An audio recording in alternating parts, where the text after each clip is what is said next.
Hello and welcome to another Drive-In Double Feature. I'm Ryan, I'm Nathan.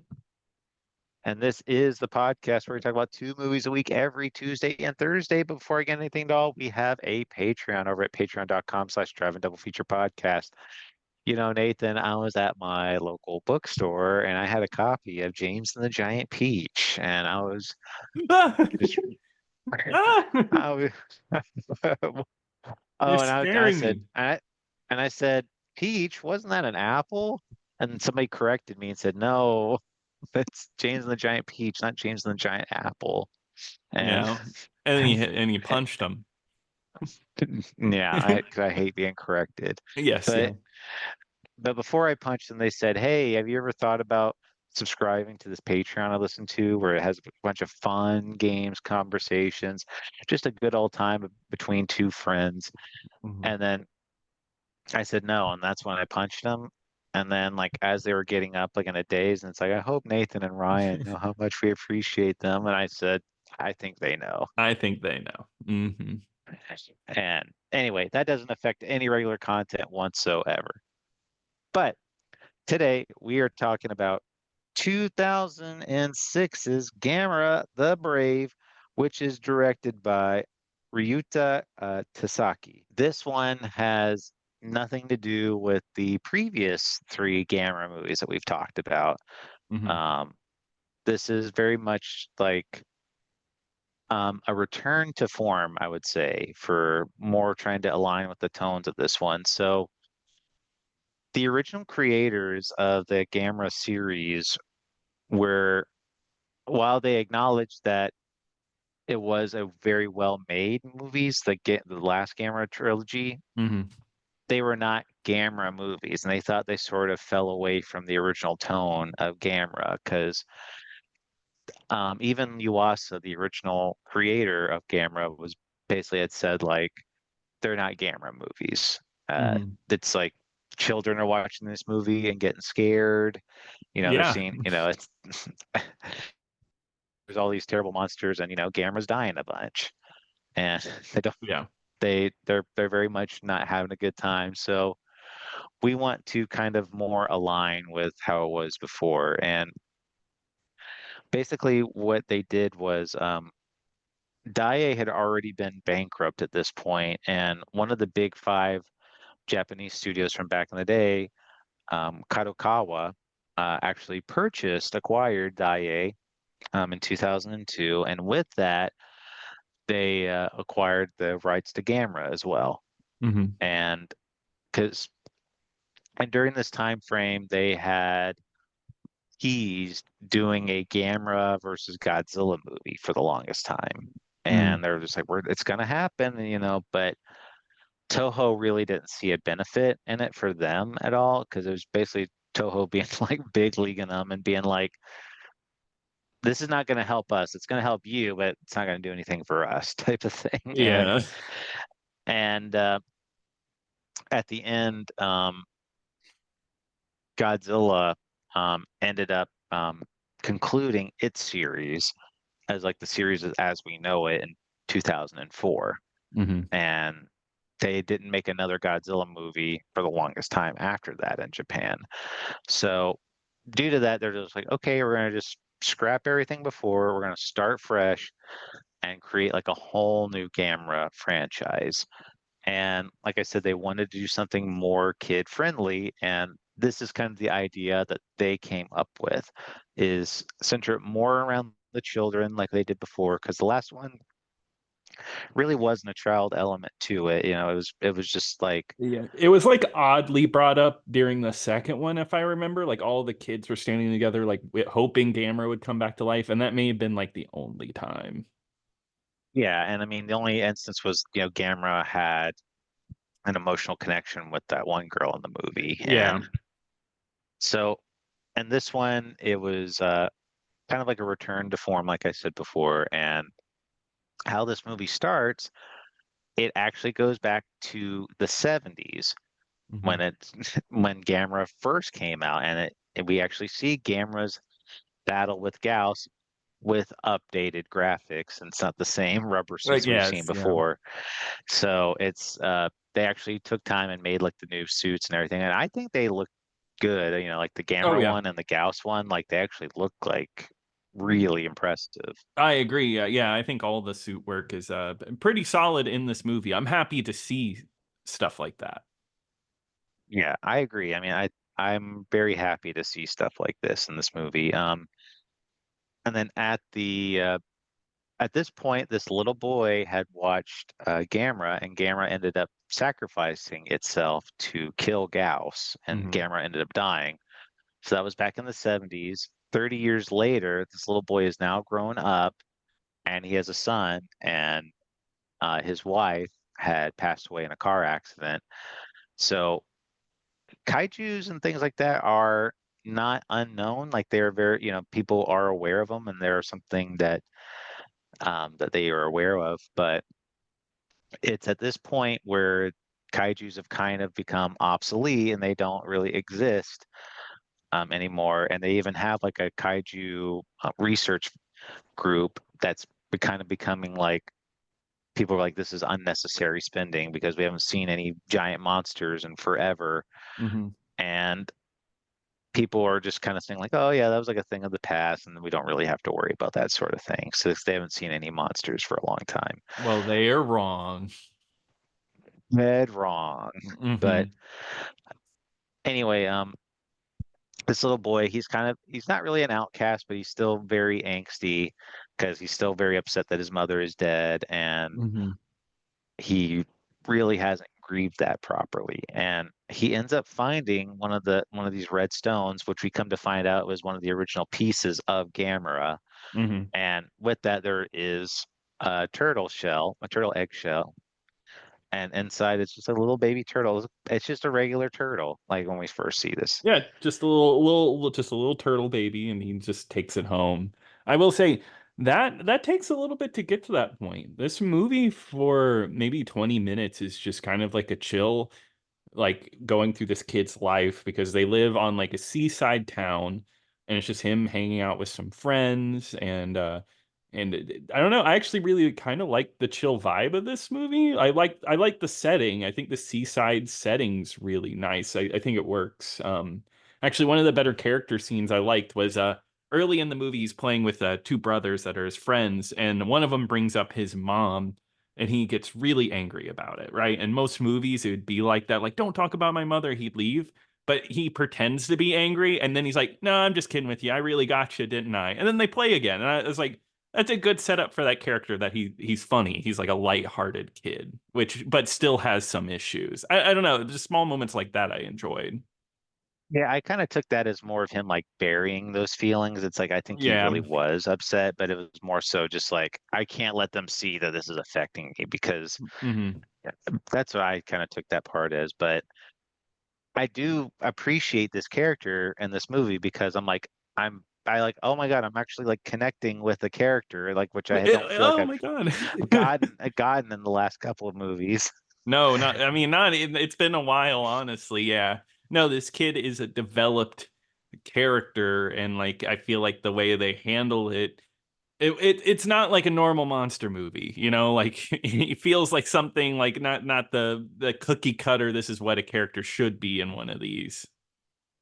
Yeah. And I appreciated like the more lighthearted moments of this movie because it just kind of started out as like he's just taking care of this little turtle, and Hmm. he's trying to keep it hidden from his dad, and then there's a point where like the turtle starts floating and he's just like, oh my God, and then Yeah. just It felt like a children's movie. I mean, and then I was in that moment, I was kind of like, oh, I get it now. This is going to be a kid's film, which it is. Like, because I mean, like the thing floats, and he's got the neighbor across, like the in the like a neighbor that can see through his window, and she notices it, and it's kind of like playful and kind of cute because it's a little turtle flying and like running into things. well, that's why I like that they kind of lean in more to the whimsical elements of this. I mean, I know a lot of people love the Gamera trilogy, but I mean, I was I wanted more a little more lighthearted moments, but that's just who I normally like when I watch these kaiju movies. I like them to be a little more lighthearted and not so Yeah. dark and dreary. Yeah, because That's a that's preference. where that series went. Because the first one I did enjoy, but as that series went on, it was just got I did feel like it got dreary, and I felt like, and I don't think I realized until watching this one how much that strays from what Gamera is, which Gamera is a friend to all children. That's been the theme for so long. Yeah. And we do see this turtle kind of turning into it has like a thing where it could float. It gets bigger at a rapid pace. It's just this turtle's getting so big really fast. Hmm. And the kid's just kind of wondering what to do with it. And then he shows his friends and they all kind of get excited by it. But um, the monster of this movie is like this giant lizard reptilian looking type of monster named Zetus, Hmm. where he was kind of taken from inspiration from like a lot of earlier ones. Like Varen was like one of the ones that they like took inspiration from, or like Gorosaurus. Like they a lot of the reptilian Hmm. types of monsters. Like they made him into like more of like a something like this, and he's kind of causing to some destruction. And like his big thing is he has like this tongue that's basically like a giant spear. That can just Yeah. like impale things and cut things. And they, as this turtle gets bigger, you know, it kind of has like this need to protect others because once this thing appears, this turtle just kind of like takes it on its own accord to go out there and fight it, Hmm. even though that it's smaller than this giant reptilian thing. Yeah, because Gamera in this movie, because like everyone thinks like, oh, you're a Oh, Gamera. Toto, you mean? Well, yeah, sorry, Toto in this movie because everyone compares him to Gamera, and he looks like a baby. That his suit is like got like a baby face on it. It's kind of a cute suit versus the main villain kaiju in this movie. He's mean looking, and once again another really great suit. Right. So when yeah, so that's the thing. They named the turtle Toto, and like you said, everyone calls it Gamera because it's like it's Gamera back. And what I like the little boys like it's not Gamera, like that's Toto. Like what do you? Yeah. But it's kind of a nice little moment because his father was the one that saw the original Gamera, Hmm. and now he's dealing with the this Toto. So it's kind of like this generational thing if you think about it, where it's like Hmm. kids who are fans of Gamera like back in the day, or like now they can take their kids to watch like this Gamera movie like 30 years Oh. later. I like that, like passing the torch along, right? Like this is what I Yeah, grew up with. so it's kind of a sweet moment. But anyway, he- this turtle, he goes out there and he does fight. He's able to do a little bit, but I gotta say though, like when he, like you say, he looks like really cute and everything. Like when he gets stabbed from the first time, I was just like, that's so sad. That's so mean. He's just a baby. Yeah, that's what I kept thinking. No, I get it. Yeah, it definitely was a little jarring because, like the Gamera movies, there's still violence in this movie. They get hurt. People get hurt in this movie too. So it is a lot at times. I didn't feel that way though. I don't You're a know. monster. Got it. I am a monster. There is one scene in that first fight. The special effects generally are okay in this movie, but there's like one scene where it's like supposed to be like a shot from above of them backing up onto a bridge. It looked horrible. Like horrible. Like they put like 3D models on like a flat picture. I don't know. And that's what ding. I get one ding a movie. I get one nitpick every movie. Yeah, exactly. Yes. Um, but yeah, the Toto starts growing at like a really rapid pace. Hmm. He's able to hold his own, and he does like a little like the fire breath or whatever, like the camera's done before.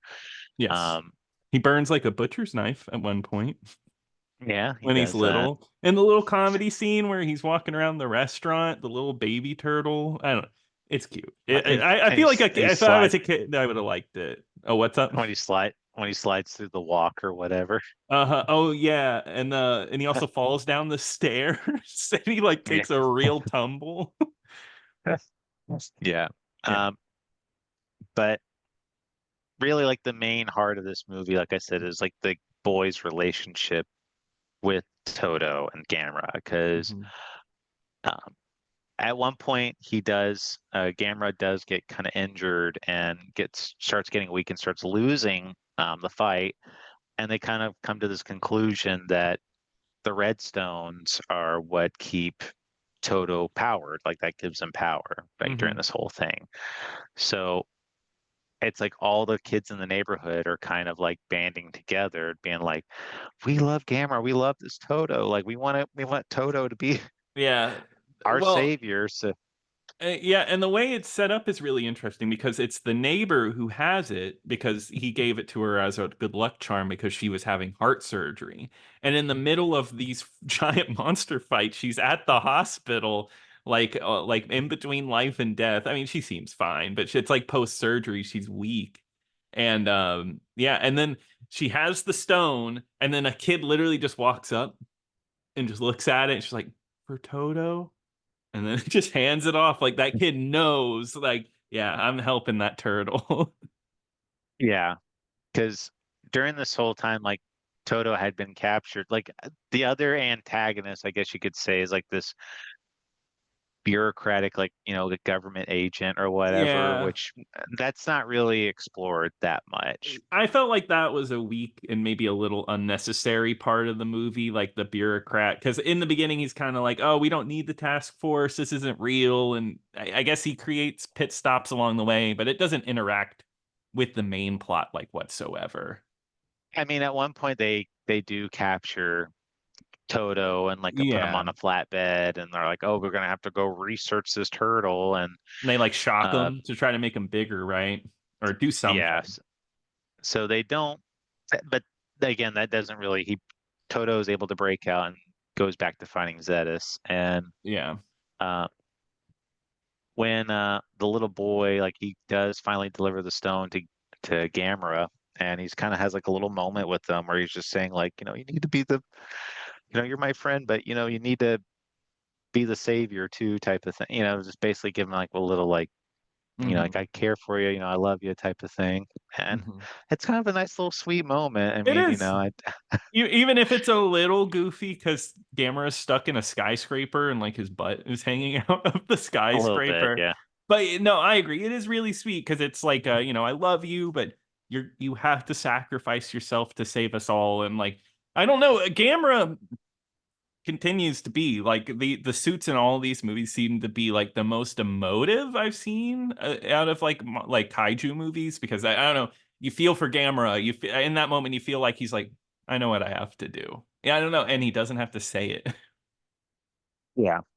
You can read a lot of emotion just on his face. Hmm. Anyway, he's able to come out, and he's able to kind of charge up again, uses his little Gamma redstone power, and he's able to blast away Zedis Hmm. and kill him. Um, at the end, the government, they're trying to, like, we need to get him, but like all the kids like come in and do like this big wall and like Block like him off. to block him off. And then the little boy at the end, he kind of gives Gamera like a really like tearful goodbye, because Hmm. he, even though he was calling him Toto, he's pretty much just like, no, you're Gamera now, type of thing. And Yeah. Hmm. basically telling him, like, you need to go and be the protector now of Earth, type of thing. And Gamera just flies away at the end. And I mean, it's kind of a bittersweet ending, because it's like, like he gives up his pet or whatever, but at the same time, it's like for a good reason. Exactly. Yeah. And I feel like that tough decision at the end of a children's movie, I feel like it's a good lesson. I don't know, like to let go and all of that. So I feel like it works for it. Also sets it up for a sequel. We gotta, Hey, yeah, yeah, yeah. yeah. So That about makes it. that, Well, I'm gonna say it. At least it does make it more bittersweet because you know nothing else is coming after it, right? yeah. So this movie was a commercial failure, That sucks. and pretty much a lot of Gamera fans, like they were they did not like this one because they felt it kind of strayed too far from the Gamera trilogy, which is kind of seen as like a, A you know, revival. like something like they wanted more of, but Mhm. they really kind of didn't like that it went back to the child-friendly heroic Gamera aspect of this movie. And during this time, they actually had like all these sequels, crossovers, and they even were going to revive the Daimajin series, which is like that giant statue Mhm. um, movies that from the 70s. They were going to redo those, but because this movie failed so terribly, all that stuff got canceled indefinitely. And because of that, that's as of now, this is the last Gamera movie to have been made. That's crazy. That's a little sad actually, because if you couldn't tell, I liked this one. I thought it was a pretty good little like nice kids movie. I thought it was like a really nice change of pace. So I feel like if they kept on with this type of movie for this series, I feel like it could have gotten better. I feel like I could have better appreciated it.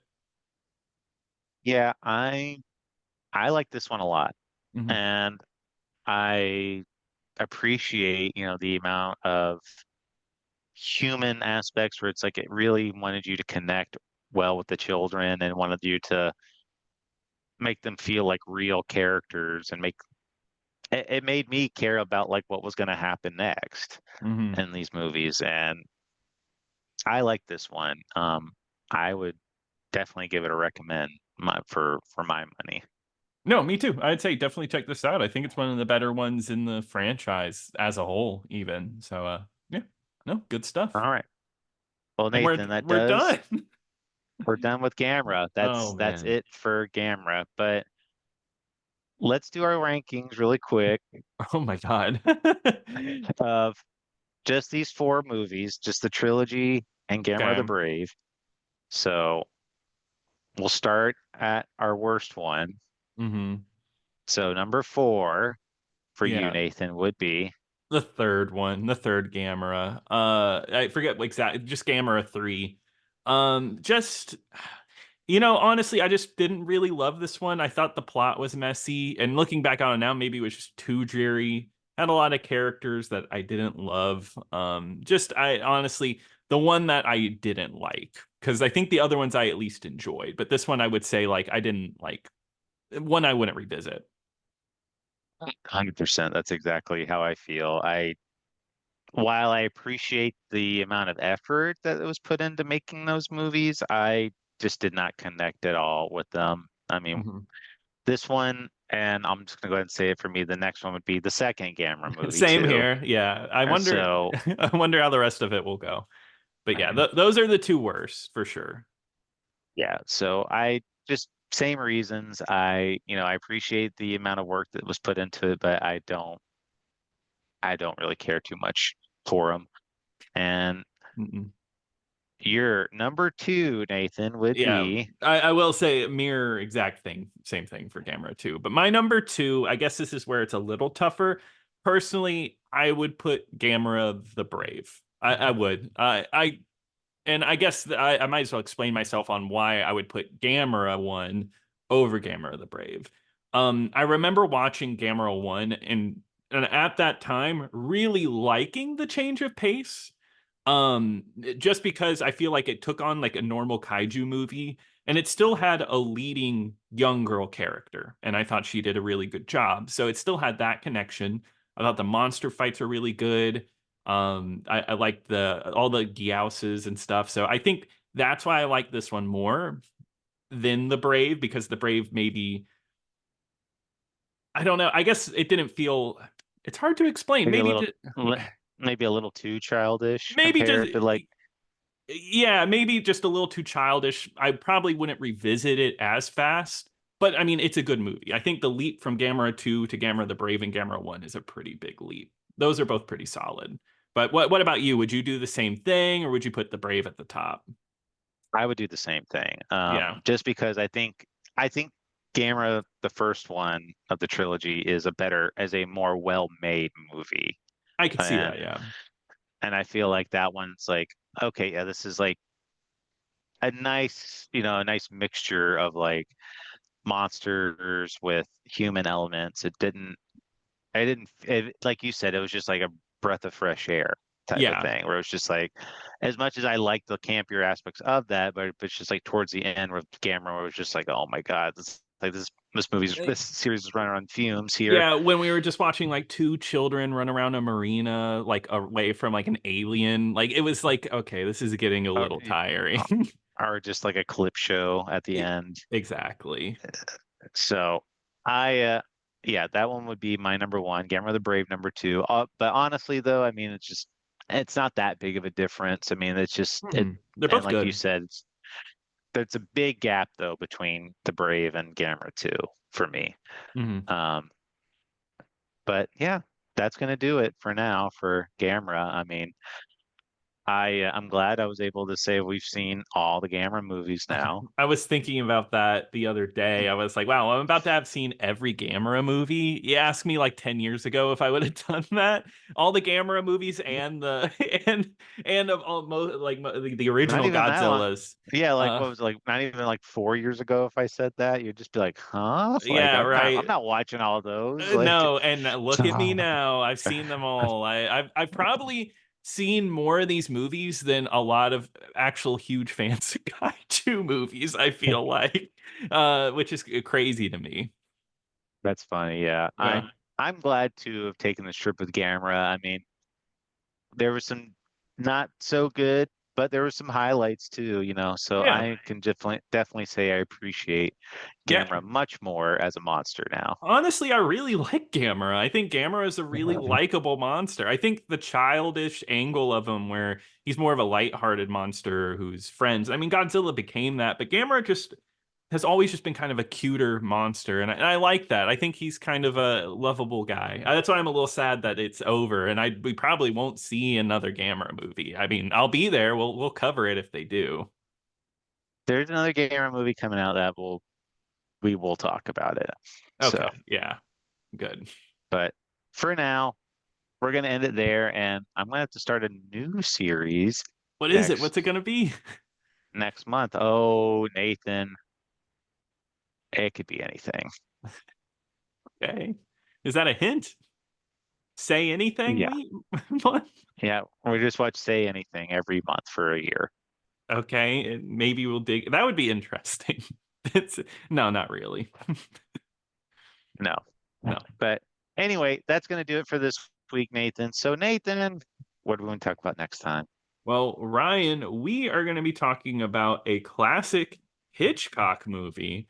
We're going to be talking about 1934's The Man Who Knew Too Much. So, not the remake he did, the Oh, I love Jimmy original. Stewart. No, not that one. Not that one. Then you say, I love Steve Martin. No, that's The Man Who Knew Too Little. No, that's Bill Murray. Oh, that's Bill Murray. Shit. What is the one, the Hitchcock one that Steve Martin's in? The Man with Two Brains? No, the Dead Men Don't Wear Plaid or whatever. Well, yeah, I know that one, the noir one. Yeah, with that Humphrey Bogart's credited to on That Letterboxd.